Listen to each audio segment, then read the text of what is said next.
तो गाइस इस वीडियो में हम बात करने वाले हैं बिग बैश लीग के अगले मैच की, जो कि होने वाला है हॉवर्ड हरिकेन्स और मेलबर्न स्टार्स के बीच में। बट इससे पहले कि मैं वीडियो स्टार्ट करूं, भाई जो लोग चैनल पर पहली बार आए हैं सबसे पहले वो चैनल को सब्सक्राइब करके रख लें और बेल आइकन पे प्रेस भी कर लें। अब वो क्यों जरूरी है? क्योंकि नेक्स्ट आने वाली सारी की सारी वीडियोस आपको तभी मिलेंगी जब आपने चैनल को सब्सक्राइब करके रख रखा होगा। और बेल आइकन में प्रेस करना इसलिए जरूरी है क्योंकि अगर आप ये प्रेस नहीं करेंगे तो टाइम से वीडियो के नोटिफिकेशन आप तक नहीं पहुंचेंगे।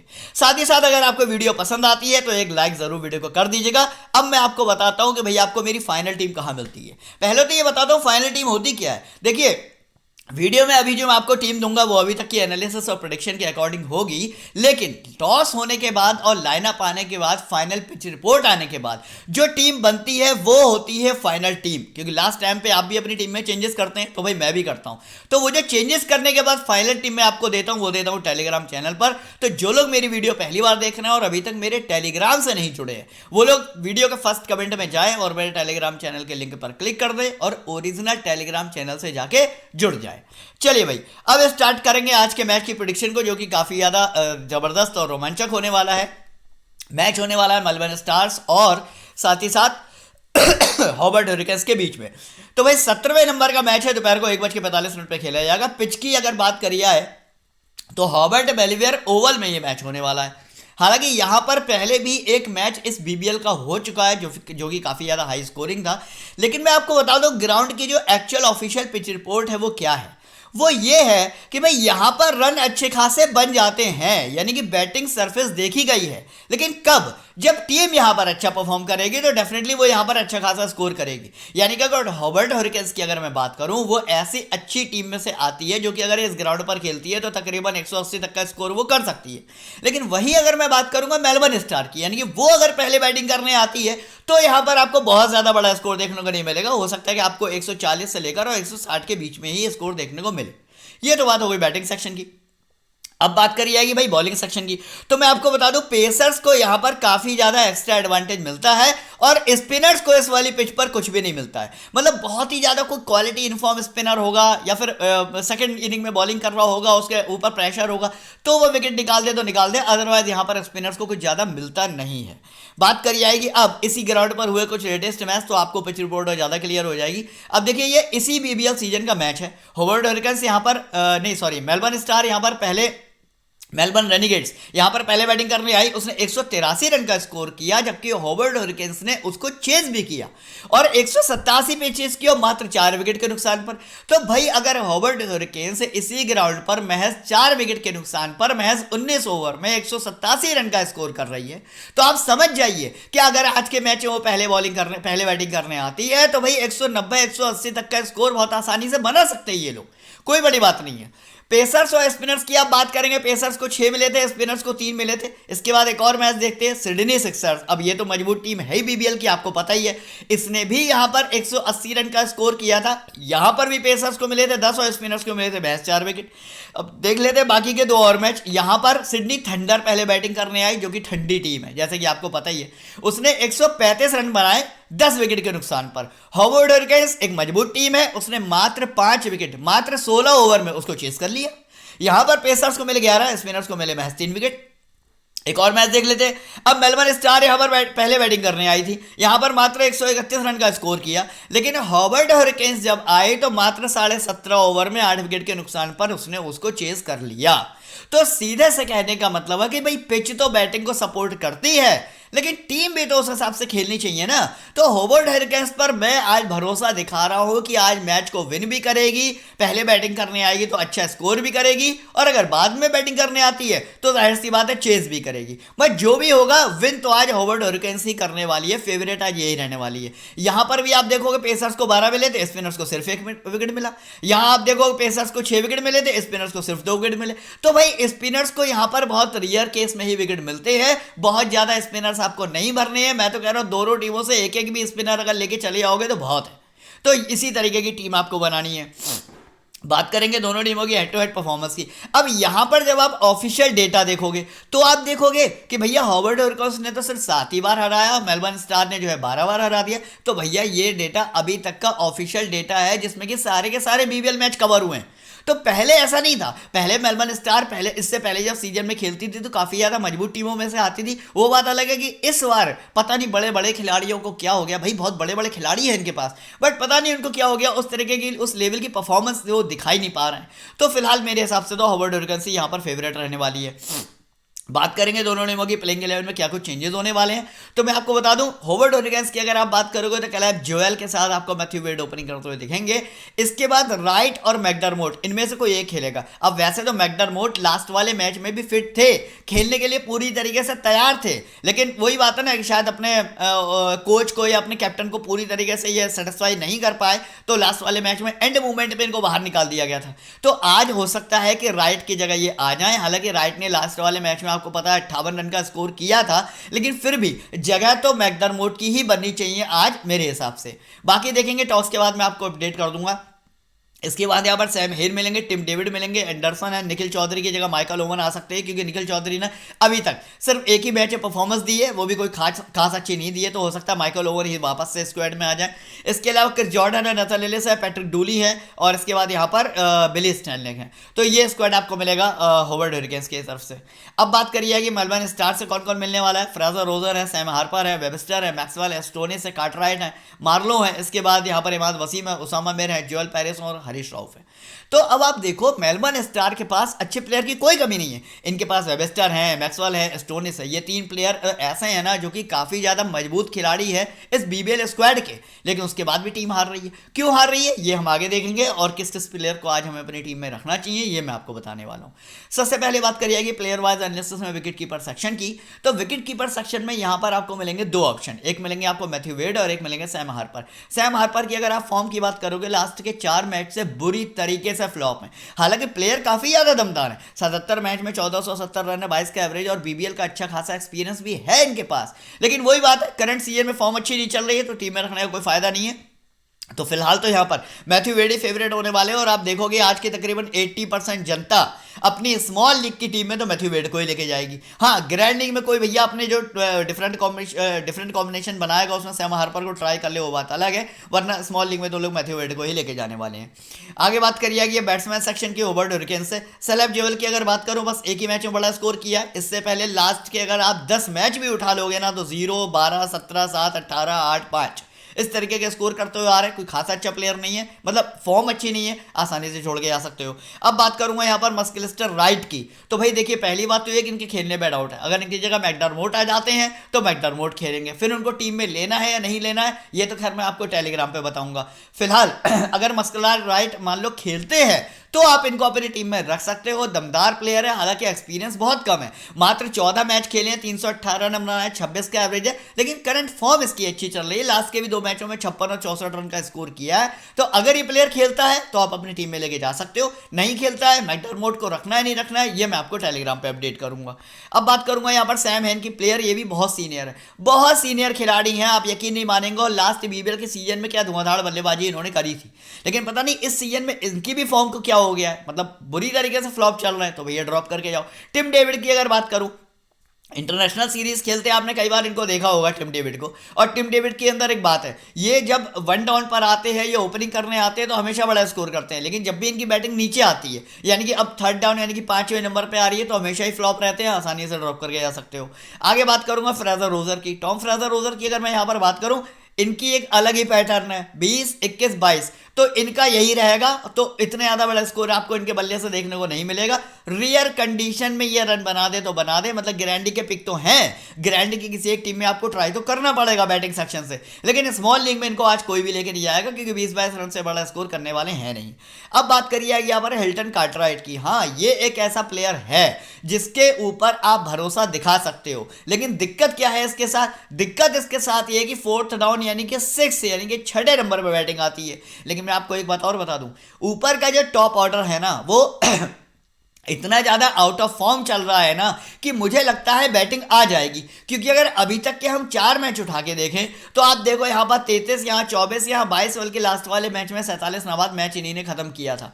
तो बैटिंग क्यों आ जाएगी? क्योंकि मिडिल ऑर्डर और टॉप ऑर्डर दोनों बुरी तरीके से फ्लॉप चल रहा है। तो कार्टराइट को मुझे लगता है कि आपको अपनी टीम में जगह देनी चाहिए। आगे बात करूंगा ऑलराउंडर सेक्शन की। ओवर डोरिकन से कॉरी एंडरसन की अगर बात करूं तो कोई खासा अच्छा प्लेयर है नहीं। मैं आपको रियली बता दूं, फॉर्म इनकी कोई खासा अच्छी नहीं चल रही है। लास्ट सीजन की बात करोगे ना, एक ही मैच ऐसा था जो 4 विकेट लिए थे, जैसे इस बार उसने ले लिए थे। अभी जो एक प्लेयर आया था मैं आपको आगे बताऊंगा, ठीक है। अदरवाइज इस सीजन की बात करोगे 17, 8, 4, 2 विकेट, 0 विकेट, 0 विकेट। तो इतने ज्यादा अच्छे प्लेयर है नहीं फिलहाल, फॉर्म इतनी ज्यादा अच्छी नहीं चल रही है, आसानी से आप ड्रॉप करके आ सकते हो। निखिल चौधरी के बारे में पहले बता चुका हूं, एक ही मैच में 40 रन बनाए, इतना ज्यादा एक्सपीरियंस है नहीं, इजीली ड्रॉप करके आ सकते हो। अब बात करूंगा यहाँ पर क्रिस जॉर्डन की। अब आप बोलोगे कि भाई इस सीजन की अगर मैं बात करूं तो 3 मैचों में सिर्फ एक ही ऐसा मैच था जहां पर 59 रन के साथ 1 विकेट दिया, अदरवाइज तो दोनों मैचों में फ्लॉप है। लेकिन मैं आपको बता दूं, प्लेयर काफी ज्यादा शानदार है, काफी ज्यादा जानदार है। इनकी चाहे बॉलिंग हो, इनकी चाहे बैटिंग हो, दोनों ही दमदार है। हालांकि बैटिंग से आप उम्मीद नहीं कर सकते, क्यों? क्योंकि 6 डाउन यानी कि 8वें नंबर पर बैटिंग आ रही है। बताओ 8वें नंबर तो खैर बैटिंग जाने का कोई मतलब ही नहीं बनता। और मैं आपको एक बात और बता दूं, क्रिस जॉर्डन एक्चुअली में ऑलराउंडर है नहीं, इनको फैंटेसी में ऑलराउंडर की कैटेगरी में डाल दिया गया है, लेकिन एक्चुअली में प्योर बॉलर है और इसीलिए इनकी बैटिंग 8वें नंबर पे आ रही है ना। तो आप एज ए बैटिंग बैट्समैन तो इनको आप चूज नहीं कर सकते, लेकिन हाँ एज ए बॉलर आप इनको चूज कर सकते हो। 1 से लेकर 2 विकेट आपको निकाल के दे सकते हैं। इतने मजबूत खिलाड़ी को इस लीग में ड्रॉप करना काफी ज्यादा बड़ा रिस्क हो जाएगा। तो मुझे लगता है टीम में तो हमें लेके जाना पड़ेगा। अब विकेट वो कितने लेता है, 1 लेता है, 2 लेता है, नहीं ले पाता है, वो एक अलग की बात है, लेकिन टीम में तो लेके जाना पड़ेगा, क्योंकि अगर नहीं लेके जाएंगे तो ये ज्यादा बड़ा रिस्क हो जाएगा। अब बात करूंगा यहाँ पर ब्यू वेबस्टर की। ब्यू वेबस्टर की बात करूं, ठीक ठाक फॉर्म चल रही है, अच्छे ऑलराउंडर है, रन भी बना के दे रहा है, विकेट भी निकाल के दे रहा है। हालांकि इन्हीं की बात मैं करने वाला था, 4 विकेट जो इन्होंने निकाले हैं ना, इस तरीके के बंडल से विकेट ये निकालते नहीं है। और मैं आपको एक बात और बता दूं, अगर आपने मेरी लास्ट वाले मैच की वीडियो देखी थी तो मैंने वीडियो में साफ साफ बोला था कि ये 4 विकेट जो है ना, मुझे लगता है इन्हें लाइफ में पहली बार निकाले होंगे। तो इसको देख के आप इसको कैप्टन वाइस कैप्टन मतलब कैप्टन मत बना देना कि भाई फिर से उतने निकाल देगा। और आप देखो लास्ट वाले मैच में एक भी विकेट नहीं निकाला। और यही मैंने आपको मैक्सवेल के बारे में बताया था कि भैया मैक्सवेल बॉलिंग नहीं करेंगे, तो आप इसको कैप्टन वाइस कैप्टन मत बनाना। हुआ क्या, मात्र 12 रन का स्कोर करके क्या बॉलिंग नहीं करी। तो आज भी मैं आपको बता दूं, जो अंधी जनता जिसको बोलते हो ना आप, अंधी जनता जिनको पता कुछ नहीं होता है, वो बस सेलेक्ट बाय परसेंटेज देखते हैं ड्रीम 11 पे जाकर और कैप्टन वाइस कैप्टन बना देते हैं। तो अगर अब आप भी ऐसे अंधे हो तो भैया ठीक है, मैक्सवेल को कैप्टन बना दो, बेयरस्टो को वाइस कैप्टन बना दो। लेकिन अगर आप अंधे नहीं हो, अगर आप स्टैट्स पढ़ते हो, अगर आप प्लेयर की डिटेल में जाते हो, उसकी लास्ट मैच की परफॉर्मेंस चेक करते हो, तो आप किसी भी हाल में आज मैक्सवेल को कैप्टन नहीं बनाओगे। अब मेरे जितने भी सब्सक्राइबर हैं, मुझे गारंटी है, मुझे पूरा भरोसा है, लास्ट वाले मैच में मैक्सवेल को किसी ने कैप्टन नहीं बनाया होगा। क्योंकि मैंने वीडियो में चिल्ला चिल्ला के, और आज भी चिल्ला रहा हूं कि मैक्सवेल बॉलिंग नहीं कर रहा है और बैटिंग इसकी काफी ज्यादा नीचे भी आ रही है और बैटिंग परफॉर्मेंस कोई बहुत अच्छी नहीं चल रही है। तो भाई किस बात का कैप्टन? अब बताओ, 12 रन बनाकर गया, जिसने इसको कैप्टन बना होगा क्या ही पॉइंट मिले होंगे। आज फिर मैं आपको बोल रहा हूं, ब्यू वेबस्टर को भले या वाइस कैप्टन बना दो, क्योंकि ये बैटिंग अच्छी कर रहा है, इसकी बैटिंग ऊपर आ रही है, कम से कम 35-40 रन बनाएगा। 35-40 रन के साथ विकेट कितने निकालेगा उसकी कोई गारंटी नहीं है। वाइस कैप्टन बनाने के लिए एक अच्छा ऑप्शन है, ठीक है, बट कैप्टनसी में आज भी थोड़ा सा रिस्क रहेगा। और बात रही मैक्सवेल की, तो मैक्सवेल को आपको टीम में तो 100% लेके जाना है। मैं नहीं बोल रहा हूं कि नहीं लेके जाना है, क्योंकि अच्छा बैट्समैन है, कभी भी तगड़ी फॉर्म में आ सकता है, किसी मैच में आ सकता है और एक बड़ा स्कोर कर सकता है, लेकिन बॉलिंग नहीं कराएगा तो एक ऑलराउंडर वाले पॉइंट नहीं देगा। तो भले वेबस्टर को कैप्टन बना देना, लेकिन मैक्सवेल को वाइस कैप्टन तो बिल्कुल भी मत बनाना। आगे बात करी जाएगी स्टोनिस की। प्लेयर बहुत शानदार है, बहुत तगड़े, हर तरह की सीरीज खेलते हैं, चाहे वो बीबीएल हो, चाहे आईपीएल हो, चाहे इंटरनेशनल सीरीज हो, और फॉर्म भी हमेशा अच्छी रहती है। बट इस सीजन में वो फॉर्म देखने को नहीं मिल रही है। मतलब 4 मैच निकल गए, यकीन मानिए 4 मैच में से 3 मैच में बॉलिंग भी कर ली, विकेट निकाला 1, 4 मैच में बैटिंग भी कर ली, रन बनाए मैक्सिमम 13। लेकिन फिर भी ऐसा हो ही नहीं सकता कि आप स्टोनिस को ड्रॉप करके चले जाओ, क्योंकि स्टोनिस वो प्लेयर है, कभी भी आपको 1 विकेट निकाल के दे देगा, कभी भी हो सकता है 25-30 रन बना के दे दे। तो भाई इसको छोड़ना रिस्क हो जाएगा, लेकिन टीम में तो लेके जाना है। लेकिन सीबीसी का कंटेंडर इसको किसी हाल में नहीं बनाना है। मैक्सवेल और स्टोनिस दोनों आज के स्क्वाड के सबसे ज्यादा फेमस, सबसे ज्यादा मजबूत खिलाड़ी हैं, लेकिन तब भी आपको दोनों में से किसी को भी कैप्टन वाइस कैप्टन नहीं बनाना है, ये मेरी प्रेडिक्शन है। आगे बात करूंगा यहाँ पर मरलो की, तो ये तो इनको रख लिए तो आपकी एमआर ही लेंगे, इनको छोड़ ही दो। आगे बात करूंगा हॉवर्ड हरिकेन्स से बॉलिंग सेक्शन की। नथन एलिस हुए, पैट्रिक डूली हुए या रिले मेरेडिथ हुए, इनके तीनों के तीनों बॉलर कंसिस्टेंटली परफॉर्म कर रहे हैं। Nathan Alice 1 wicket 2 wicket, Riley Meredith की बात करोगे 1 विकेट 1 विकेट, पैट्रिक डूली की बात करोगे यहां पर 2 विकेट। तो तीनों ही प्लेयर अच्छी खासी फॉर्म में है। लेकिन अब जैसा कि मैंने आपको बताया कि पेसर फ्रेंडली विकेट है और पेसर्स को ही ज्यादा विकेट मिलने की संभावना है, स्पिनर्स को यहां पर रेयर केस में विकेट मिलते हैं। तो पैट्रिक डूली को जिस तरीके से 2 विकेट यहां पर मिल गए, इस तरीके से आज तो खैर विकेट मिलने का उतनी ज्यादा संभावना नहीं है। लेकिन फिर भी अगर मान लीजिए हॉवर्ड हरिकेन्स सेकंड इनिंग में बॉलिंग करती है, उस केस में तो पैट्रिक डूली को अपनी टीम में रखना, क्योंकि तब क्या होता है जानते हो, तब होता यह है कि टीम के ऊपर होता है प्रेशर, और उस प्रेशर में फिर क्या होता है कि जो बल्लेबाज होता है ना, वो अंधाधुंध खेलता है, सिक्स मारने के चक्कर में, हिटिंग करने के चक्कर में वो आउट हो जाता है। और ऐसे में अब देखो, आपको ये भी अच्छी तरीके से पता है कि सिक्स कौन मारता है या किस बॉल पे सिक्स लगता है। सिक्स लगता है स्पिनर्स की बॉल पे, है ना। तो स्पिनर्स की बॉल पे सिक्स लगता है तो वो कैच हो जाता है, आउट हो जाता है, और ऐसे में स्पिनर्स को विकेट मिल जाता है। तो उस कंडीशन में भले पैट्रिक डूली को विकेट मिल जाए, लेकिन अगर आप नॉर्मल रियल कंडीशन की बात करोगे, नॉर्मल कंडीशन की बात करोगे, तो फिर पैट्रिक डूली को विकेट मिलना आज थोड़ा सा मुश्किल है। तो मेरे कहने का मतलब ये कि भाई नथन एलिस और रिले मेरेडिथ, ये दोनों तो ऐसे राइट आर्म पेसर है जिनको आपको अपनी टीम में मस्ट हैव पिक के रूप में लेके जाना ही जाना है। मैं गारंटी लिख के दे सकता हूं कि दोनों प्लेयर में से एक भी ऐसा नहीं होगा जो आज के मैच में विकेटलेस रह जाए। पक्का से दोनों को विकेट मिलेंगे, ये पक्की बात है। पैट्रिक डूली के बारे में अभी गारंटी नहीं कह सकता, टॉस के ऊपर डिपेंड करेगा इनको लेना है या नहीं लेना है। आगे बात करूंगा यहां पर इमाद वसीम की। आपको अच्छी तरीके से पता है कि इमाद वसीम अपने स्क्वाड के काफ़ी ज़्यादा सीनियर खिलाड़ी है, और सिर्फ बीबीएल ही नहीं, इंटरनेशनल मैचेस का भी इनको बहुत अच्छा एक्सपीरियंस है। आप खुद देख सकते हो 319 मैचों में 290 विकेट ले चुका है बंदा, और 243 इनिंग में 3500 रन बना चुका है। तो कितना सुपर डुपर, मतलब ये एलेक्स हेल्स हैं या फिर आपके जेम्स विंसी हैं या फिर आपके क्या नाम है उनका, ऑस्ट्रेलिया के जो प्लेयर हैं एरॉन फिंच हैं, उन्हीं के बराबर सीनियरिटी है इस प्लेयर की। उतने ही मैच इसने भी खेले, उतने ही रन इसने भी बनाए। लेकिन दिक्कत क्या है, करंट फॉर्म कोई बहुत अच्छी नहीं है। लेकिन मैं आपको बता दूं, ऐसा प्लेयर पता है क्या होता है, कभी भी, अब जैसे 3 मैच निकल गए है ना, 3 मैच में से 3 मैच में तो खेला नहीं, चौथे वाले मैच में खेलने आया तो सिर्फ 14 रन बनाए। लेकिन भाई अभी धीरे धीरे वार्म अप कर रहा है, हो सकता है आज के मैच में सडन एक ऐसा स्कोर कर दे कि आप इसको ड्रॉप करके जाओ और ये बड़ा स्कोर कर दे, चाहे वो बैटिंग से चाहे वो बॉलिंग से, है ना। तो इसलिए इमाद वसीम एक बड़ा खिलाड़ी है, मजबूत खिलाड़ी है, टीम में लेके जाओ, और बाकी सीबीसी के लिए तो खैर ट्राई मत करना। आगे बात करूंगा भाई जोएल पेरिस की, तो इतने ज़्यादा इंपॉर्टेंट नहीं होंगे, आसानी से छोड़ के जा सकते हो। अब बात करूंगा उसामा मिर की। देखो मैं आपको एक बात हमेशा बोलता हूं कि हर प्लेयर का ना हर सीरीज में एक दिन आता जरूर है। उसामा मिर का वो दिन था लास्ट वाला मैच जब इसने 3 विकेट लेकर गए, और मैं आपको बता दूं 70% जनता इसको अपनी टीम में लेके नहीं गई थी। स्मॉल लीग में तो कोई लेके ही नहीं गया था। हाँ, ग्रैंडी के कॉम्बिनेशन में तो हम हर प्लेयर को ट्राई करते हैं, चाहे कितना ही ज़्यादा छोटा प्लेयर हो तब भी हम ट्राई कर लेते हैं। मैं तो जोएल पेरिस को भी ट्राई करता हूँ ग्रैंड लीग में। तो स्मॉल लीग की अगर मैं बात करूं, उसामा मिर को कोई भी लेके नहीं गया, वो 3 विकेट निकाल के ले गया। हालांकि अब मैं आपको एक बात और बताता हूं, जिस तरीके से वेबस्टर ने लास्ट वाले मैच में 4 विकेट निकाले, लेकिन ऐसी परफॉर्मेंस उसकी कायदे में कंटिन्यू कंसिस्टेंटली रहती नहीं है, वैसे ही उसामा मिर की अगर बात करूं तो 3 विकेट उसने यहां पर निकाल दिए। बट आज आप इससे मल्टी विकेट या बंडल में विकेट की उम्मीद मत करना, यकीन मानिए। उसकी 2 वजह है। पहली वजह तो यह कि स्पिन को जरा सा भी सपोर्ट नहीं है, तो उसको विकेट मिलेंगे कहां से, पहली वजह ये। दूसरी वजह यह है ना कि इससे भी ज्यादा सीनियर खिलाड़ी यहां पर मौजूद हैं, तो उसामा मिर के चाहो टीम में तो ले जाना, लेकिन सीबीसी के लिए ट्राई मत करना। वैसे मैं तो आपको ये बोलूंगा कि ड्रॉप करना चाहो तो ड्रॉप कर दो।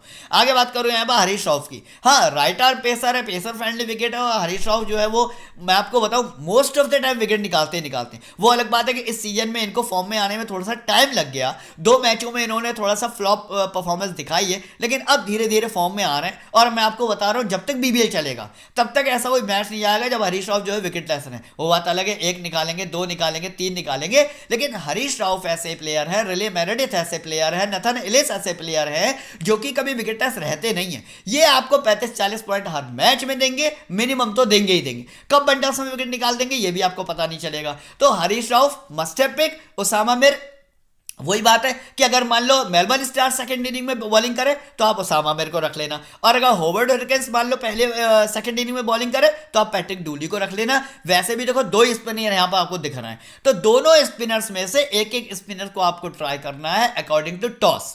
बेंच प्लेयर की बात करूं, मैकडरमोट के खेलने के चांसेस बन रहे हैं, अगर खेलेंगे तो मैं आपको टेलीग्राम पे बता दूंगा। बाकी बिली स्टैंडर्ड हैं, पीटर हॉट्सगुलू हैं, इनमें से कोई भी खेलने वाला नहीं है। अगर इनमें से किसी प्लेयर को आपने अपनी टीम में रख रखा है ना, तो आप अपनी टीम से निकाल दीजिएगा। ये तो हो गया भाई overall player wise analysis. Finally देखना है कि भाई हमारी टीम में कौन से 11 खिलाड़ी होंगे जिनमें से एक भी ऐसा नहीं होना चाहिए जो फ्लॉप हो। साथ ही साथ कैप्टन वाइस कैप्टन आज के मैच में बहुत देख दाग के चूज करना है, इसलिए इसमें जरा सी भी गलती हमें नहीं करनी है। तो चलिए चलते हैं एक बेहतरीन से कॉम्बिनेशन बनाने के लिए। अच्छा, टीम क्या बनानी है और कैप्टन वाइस कैप्टन किसको बनाना है, उससे भी ज़्यादा ज़रूरी बात है टीम आखिर लगानी कौन सी एप्लीकेशन पर है। तो देखिए मैं आपको बताऊं, जिस एप्लीकेशन पर मैं पर्सनली खेलता हूं ना, यहां पर खेलने के लिए मैं आपको क्यों बोल रहा हूं या फिर यहां पर खेलने के क्या फ़ायदे हैं मैं आपको बताता हूं। मान लीजिए कि आप जो है वो स्मॉल लीग खेलते हैं, ठीक है, मैं आपको हर चीज़ का एग्जाम्पल देके बताऊंगा। मान लीजिए आप स्मॉल लीग खेलते हैं, आप मान लो ये वाला कॉन्टेस्ट खेलते हैं या आप ये वाला कॉन्टेस्ट खेलते हैं, आपके बहुत ज़्यादा पॉकेट नहीं है, 200-300 रुपये तक का खेलते हैं। अब बताइए मुझे 205 रुपये के साथ 3 स्पॉट में आपको 500 रुपए इस एप्लीकेशन पर भी इतने ही मिलेंगे, ड्रीम 11 पर भी 500 ही मिलेंगे, दुनिया की किसी भी एप्लीकेशन पर चले आइए आपको 500 ही मिलेंगे। लेकिन एंट्री फीस की अगर आप बात करोगे, यही कॉन्टेस्ट अगर आप ड्रीम 11 पे जाके खेलोगे तो आपको कम से कम 225 या 30 रुपए का मिलेगा। अदर एप्लीकेशन पे जाओगे हो सकता है 220 का मिल जाए। यहां पूरे पहली बात तो आपको 15-20 रुपए का फायदा हो रहा है एंट्री फीस में। दूसरी बात कि यहां पर आपको स्मॉल लीग में जितने भी अपोनेंट मिलेंगे ना, वो कोई बहुत ज्यादा सीनियर खिलाड़ी नहीं होंगे, उनके पास 6 महीने से लेकर 1 साल का ही एक्सपीरियंस होगा फैंटेसी का, यानी कि उनकी टीम को बीट करना आपके लिए आसान होगा। अब मैं आपको बताऊं, कल की बात है, कल यानी परसों की बात है, मैंने एक मैच ज्वाइन किया और मेरी टीम कोई बहुत ज्यादा अच्छी नहीं थी, 450 पॉइंट थे मात्र मेरे, लेकिन उसके बाद ही मैंने जितने भी कॉन्टेस्ट लगाए वो सारे के सारे अल्ट्रा एक्सक्लूसिव हो गए। मैं आपको चलिए प्रूफ दिखा देता हूं जिससे कि आपको पता लग जाएगा। अब देखो आप प्रूफ देख लो, यहां पर मात्र मेरे 440 पॉइंट है T1, ठीक है, T1 जो कि मैं अपने हमेशा स्मॉल लीग के लिए रखता हूं और इसको ग्राइंडिंग में भी लगाता हूं। अब आप देखो जितने भी कॉन्टेस्ट लगाए थे, चाहे वो 3 मेंबर थे चाहे वो हेड टू हेड थे, सारे के सारे अल्ट्रा एक्सक्लूसिव हो गए, सारे के सारे। क्यों हो गए? क्योंकि भाई मेरे अपोनेंट के पॉइंट तो इतने भी नहीं थे, और यही फायदा होता है छोटी एप्लीकेशन पर खेलना। टोटल इन्वेस्टमेंट 998 रुपए, प्रॉफिट हो गया 500 रुपए। तो भाई मैंने स्मॉल लीग से कम 500 रुपए का प्रॉफिट तो निकाला, 500 रुपए की कमाई तो करी। आप बता दो क्या आप हर मैच में 500 रुपए की कमाई कर रहे हो या 500 रुपए क्या आप प्रॉफिट निकाल रहे हो? नहीं निकाल रहे हो। क्यों? क्योंकि आप इतनी ज्यादा बड़ी एप्लीकेशन पर खेलने जाते हो ना कि वहां पर आप अपने अपोनेंट की टीम को बीट ही नहीं कर पाते हो। तो इसीलिए मैं आपको बोल रहा हूं कि अगर इस तरीके से, अब देखो 500 रुपए अगर एक दिन में आप कमाते हो तो एक महीने में आपने कम से कम 15,000 रुपए इस एप्लीकेशन से कमा लिए, है ना। 15,000 रुपए अगर थोड़ी सी मेहनत से कमाई हो रही है तो क्या ही बुरी है। तो इसीलिए बोल रहा हूं, अगर आप लॉस में हो, अगर आप किसी और एप्लीकेशन पर जीत नहीं पा रहे हो, आपको रोज के 500,000 रुपए कमाने हैं, तो करना क्या है, बस 2 काम। एक, मेरे टेलीग्राम से जुड़ जाओ जहां से मेरी टीम उठा लो। दूसरे, एप्लीकेशन को डाउनलोड कर लो, यहां पर जाके छोटे छोटे कॉन्टेस्ट खेलो, 200 का खेल लो, 300 का खेल लो, 500 का खेल लो। मैं नहीं कह रहा हूं कि भाई मेरे कहने पर आप 10-20 हजार रुपए का इन्वेस्टमेंट करो। आप तो 200-500 रुपए खर्च करोगे ना तो भी कम से कम 1,000-1,500 रुपए रोज के कमा सकते हो, रोज के। और अगर 1,500 रुपए भी रोज के कमा लिए तो 45,000 रुपए के महीने के पैसे हो गए। बताओ क्या करना है आपको, बस आधे घंटे की मेरी वीडियो देखनी है, मैच के टाइम पे मेरी टीम उठा के यहां पर लगा देनी है। तो चलिए, उम्मीद करता हूं अब तक आपने समझ गए होंगे कि आपको इस एप्लीकेशन पे क्यों खेलना चाहिए। डाउनलोड कर लो, इंस्टॉल कर लो, डिपॉजिट करो और खेलना स्टार्ट करो। बात करते हैं अब फाइनली टीम कॉम्बिनेशन की। फिलहाल विकेट कीपर कैटेगरी से मैं सर मैथ्यू वेड को लेकर जा रहा हूं। मैकडरमोट के खेलने पर अभी जब लाइनअप आएगा उसके बाद डिसाइड करेंगे। सैम हार्पर को यहां पर मैंने ड्रॉप किया है। इसके बाद बात करूंगा पहले बॉलिंग सेक्शन की। Nathan Alice, Harish Rao, Riley Meredith, ये 3 ऐसे प्लेयर हैं जो मेरे फिक्स रहेंगे, मैं आपको पहले बता चुका हूं। लेकिन पैट्रिक डूली और ओसामा मिर, जैसे कि मैंने आपको पहले बताया, दोनों के दोनों लेग स्पिनर हैं। अब इन दोनों को टीम में कब रखना है कब नहीं रखना है ये टॉस पर डिपेंड करेगा। मैंने पहले ही बोला, अगर हॉवर्ड हरिकेन्स सेकंड इनिंग में बॉलिंग करने आएगी मैं पैट्रिक डूली को अपनी टीम में रख लूंगा, और अगर मान लो मेलबर्न स्टार्स सेकंड इनिंग में बॉलिंग करने आएगी तो ओसामा मिर को अपनी टीम में रख लूंगा। अभी फिलहाल मैंने सिर्फ पेसर को अपनी टीम में रखा है, मैंने स्पिनर्स को अपनी टीम में जगह नहीं दी है, ठीक है। हालांकि स्टोनिस है मेरे पास, वो भी बॉलिंग करेंगे। इसके बाद क्रिस जॉर्डन है, मैक्सवेल है, स्टोनिस है, वेबस्टर है, इमाद वसीम है, ये मेरी टीम में रहेंगे। बैटिंग सेक्शन की बात करूं, कार्टराइट और सैम हेन, हालांकि 2 को मैं अपनी टीम में लेके जा रहा हूं। बाकी सैम हेन पे भी वैसे मेरे को भरोसा नहीं है। आप चाहो तो सैम हेन के बदले में आप चाहो तो यहां पर पैट्रिक डूली को रख सकते हो अपनी टीम में। बात करेंगे कैप्टन वाइस कैप्टन की। मैंने पहले ही बोला था मैक्सवेल और स्टोनिस, है ना, मैंने पहले ही बोला था मैक्सवेल और स्टोनिस, इन दोनों को मैं किसी भी हाल में ना कैप्टन बनाऊंगा ना वाइस कैप्टन बनाऊंगा, ये मैं आपको पहले ही बता चुका हूं। तो इन दोनों में से किसी को तो मैं सीवीसी बनाऊंगा नहीं। हाँ, वेबस्टर चूंकि 1 डाउन पर बैटिंग करने आएगा, 2 से लेकर 3 ओवर कराएगा, 30 से लेकर 35 रन बनाएगा, 1 से लेकर 2 विकेट निकालेगा, तो ये एक ऐसा प्लेयर है जिसके हाईएस्ट पॉइंट आज के मैच में हो सकते हैं, इसलिए मैं इसको कैप्टन बना रहा हूं। वहीं बात करूंगा मैं वाइस कैप्टन की, तो मैं आपको बता दूं right arm pacer Nathan Ellis या right arm pacer Riley Meredith, इन दोनों में से आज कोई ना कोई 2 से लेकर 3 विकेट पक्का से निकालेगा और वाइस कैप्टन का कंटेंडर बनेगा। तो आज का जो कैप्टन वाइस कैप्टन आपको चूज करना है वो ऑलराउंडर सेक्शन और बॉलिंग सेक्शन से करना है। कैप्टन रहेंगे आज के वेबस्टर और वाइस कैप्टन रहेगा कोई ना कोई बॉलर। आप चाहो तो रिले मेरेडिथ को बना लो, चाहो तो नथन एलिस। नथन एलिस को मैंने भरोसा इसलिए दिखाया है, क्यों, क्योंकि रिले मेरेडिथ काफी सारे मैचों से सिंगल विकेट निकाल के दे रहे हैं, तो बंडल्स में विकेट निकालने वाली अभी इनकी परफॉर्मेंस आई नहीं है। बट नथन एलिस है, मल्टी विकेट टेकर है, इसलिए मैंने उसको वाइस कैप्टन बनाया। टीम को सेव करके दिखा देता हूँ आपको टीम का प्रीव्यू क्या होने वाला है। हालांकि पहली 2 बातें बता रहा हूँ। पहली बात तो ये कि इस टीम को डिट्टो कॉपी आपको नहीं करना है, इसके अंदर चेंजेस आपको करने हैं। और दूसरी बात ये कि ये मेरी अभी फाइनल टीम नहीं है, इसीलिए मैं इससे खेलने वाला नहीं हूँ। तो कहीं ऐसा ना हो, वीडियो देखो, टीम बनाओ और उसके बाद क्या करो कि हाँ भैया ये टीम आपने बनाई थी तो मैं इसी टीम से खेला, ऐसा नहीं करना है। मैथ्यू वेड है, कार्टराइट है, इमाद वसीम है, स्टोनिस है, जॉर्डन है, वेबस्टर है और मैक्सवेल है। इसके बाद पैट्रिक डूली है, हरीश राव है, रिले मेरेडिथ है और नथन एलिस है। तो फिलहाल के लिए ये टीम बनाई है, लेकिन यहाँ पर मैं पैट्रिक डूली को हो सकता है टीम से निकालूं, हो सकता है एक बैट्समैन को अपनी टीम में रखूं। कैप्टन मेरा वेबस्टर ही रहेगा, वाइस कैप्टन हो सकता है नथन एलिस की जगह मैं क्रिस जॉर्डन को बना दूं। ये भी डिपेंड करेगा भाई साहब पिच रिपोर्ट पर। तो फाइनल टीम क्या होगी टेलीग्राम पे बताऊंगा। फिलहाल इस टीम को देखकर आप अपनी टीम बना सकते हो। अब मैं आपको बता दूं कि इंडिया ऑस्ट्रेलिया वुमेन्स का जो ओडीआई मैच आज होने वाला है उसका टाइम जो है वो बीबीएल के टाइम के 15 मिनट पहले है। तो उसकी मैं वीडियो तो नहीं भाई बना पाऊंगा, अब टाइम भी नहीं बचा है और मेरे अंदर इतनी हिम्मत भी नहीं है, तबीयत मेरी ठीक नहीं है। लेकिन उसकी टीम मैं आपको टेलीग्राम पे दूंगा ज़रूर। तो जिनको वुमेन्स का वो ओडीआई खेलना है मेरी टीम का टेलीग्राम पर वेट कर लेना। और अगर आप टेलीग्राम पर नहीं जुड़े हो तो वीडियो के फर्स्ट कमेंट में टेलीग्राम चैनल का लिंक दे रखा, अभी के भी जाओ, जाके जुड़ जाओ। इंडिया वुमेन्स और ऑस्ट्रेलिया वुमेन्स की टीम आपको यहीं पर मिलने वाली है। तो चलिए इसी के साथ वीडियो को फिनिश करेंगे, मिलेंगे कल एक नए मैच के नई वीडियो में। तब तक वीडियो देखने का बहुत बहुत धन्यवाद।